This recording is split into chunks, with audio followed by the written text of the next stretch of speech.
നമ്മുടെ iOS Android ഡിവൈസുകളിൽ cloud storage ലഭിക്കുന്നതാണ്. ഇതിൽ രണ്ടിലും വേറെ വേറെ രീതിയായിട്ടാണ് കിട്ടുന്നത്.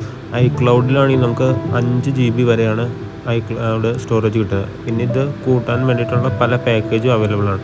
ഇതാണ് ഓരോ പാക്കേജിൻ്റെ പ്ലാൻ ഇതിൽ ആയിട്ട് കൊടുത്തിട്ടുള്ള പ്ലാനുകളാണ് ഇപ്പോഴത്തെ രീതി അനുസരിച്ച് പെർ മന്ത്.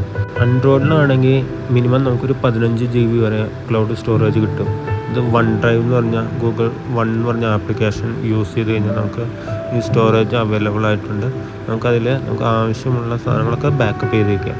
ഇതിൽ 15 GB ആണ്. 15 GB കഴിഞ്ഞിട്ട് നമുക്ക് സ്റ്റോറേജ് എക്സ്പാൻഡ് ചെയ്യണതിന് മന്ത്ലി പ്ലാൻ ഇതിൻ്റെ വേറെയാണ്.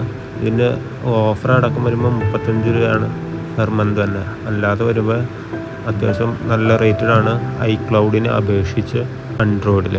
പിന്നെ ഇതിൽ അതല്ലാതെ കുറച്ച് ഫീച്ചേഴ്സും കൊടുക്കുന്നുണ്ട്. iCloudനെ അപേക്ഷിച്ച് ആൻഡ്രോയിഡിൽ AI ഫീച്ചറാണ് കൊടുക്കുന്നത്.